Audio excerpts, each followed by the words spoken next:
சென்னை அண்ணா பல்கலைக்கழக வளாகத்தில் மாணவி பாலியல் வன்கொடுமை செய்யப்பட்ட சம்பவத்தை கண்டித்து மேற்கு மாம்பலத்தில் பாஜக மகளிர் அணியைச் சேர்ந்தவர்கள் கண்ணில் கருப்பு துணி கட்டி தங்களது எதிர்ப்பை தெரிவித்து வருகின்றார்கள்.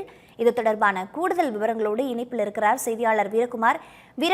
இந்த நிகழ்வு குறித்தான விவரங்களை பதிவு பண்ணுங்க. வணக்கம் பிரீதா.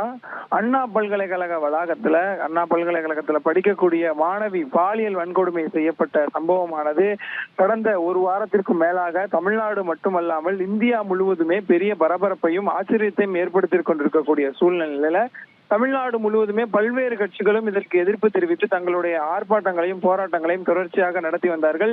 இந்த நிலையில நேற்று இரவு பாஜக மகளிர் அணி சார்பில் இன்று காலை 10 மணியிலிருந்து தமிழ்நாடு முழுவதும் இருக்கக்கூடிய அனைத்து மகளிர் அணியினுடைய நிர்வாகிகள், அதே போல மகளிர் அணி செயலாளர்களுடைய இல்லத்தில், மகளிர் அணி உறுப்பினர்களுடைய இல்லத்துல பாஜக மகளிர் அணி சார்பில் கருப்பு புடவை அணிந்தும் கண்கள்ல கருப்பு கலர் ரிப்பன் கட்டியும் தமிழக அரசுக்கு எதிராக கண்டனங்களை தெரிவிக்க போவதாகவும், அதே போல பாதிக்கப்பட்ட மாணவிக்கு ஆதரவாகவும் இந்த ஒரு போராட்டமானது அறவழியில இருக்கும் என தெரிவித்திருந்தார்கள். இந்த நிலையில தமிழ்நாடு முழுவதுமே இன்று காலை 10 மணியிலிருந்தே பல்வேறு இடங்கள்ல பாஜக மகளிர் அணியை சேர்ந்த நிர்வாகிகளும், பாஜக மகளிர் அணி நிர்வாகிகள், அதே போல உறுப்பினர்கள், மாநில செயலாளர்கள் உள்ளிட்ட பலர் இந்த கண்கள்ல கருப்பு புடவை அணிந்தும் கண்கள்ல கருப்பு ரிப்பன் கட்டியும் தமிழக அரசுக்கு எதிராக கண்டனங்களை தெரிவித்து, அதே போல பாதிக்கப்பட்ட மாணவிக்கு ஆதரவாக துணிந்து தைரியமாக புகார் அளித்த பெண்ணுடைய எஃப்ஐஆர் தகவல்களை பொதுவெளியில் விட்ட தமிழக காவல்துறைக்கு எதிராகவும் தமிழக அரசுக்கு எதிராகவும் துணிந்து தைரியமாக வெளியே புகார் அளித்த அந்த பெண்ணுக்கு ஆதரவாகவும் கோஷங்களை எழுப்புவதாக தெரிவித்திருந்தார்கள்.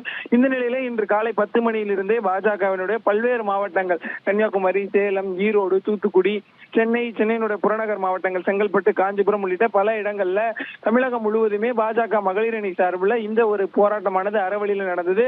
குறிப்பா கடந்த வியாழன் அன்று சென்னையில வள்ளூர் கோட்டத்துல பாஜக சார்பில் இதற்கு எதிர்ப்பாக போராட்டம் நடக்க இருப்பதாக தெரிவித்திருந்த நிலையில போராட்டம் தொடங்குவதற்கு முன்பாகவே பாஜக நிர்வாகிகள் தமிழிசை சவுந்தரராஜன், கருநாகராஜன் உள்ளிட்ட பாஜக நிர்வாகிகளை காவல்துறையினர் போராட்டத்தில் ஈடுபடுவதற்கு முன்பாகவே கைது செய்திருந்தார்கள். இந்த நிலையில பொதுவெளியில இறங்கி போராட்டம் செய்தால்தான் எங்களை தடுக்கிறார்கள். எனவே பாஜக சார்பில் மகளிர் அணி நிர்வாகிகள் தங்களுடைய இல்லங்களிலேயே தானாக நின்று தங்களுடைய இடங்களில் நின்று கருப்பு புடவை அணிந்து தமிழக அரசுக்கு எதிராக கண்டனங்களை தெரிவிக்கும்படி நேற்று இரவு பாஜக மகளிர் அணி சார்பில் தெரிவிக்கப்பட்டிருந்தது. விவரங்களை வழங்கியமைக்கு நன்றி வீரகுமார்.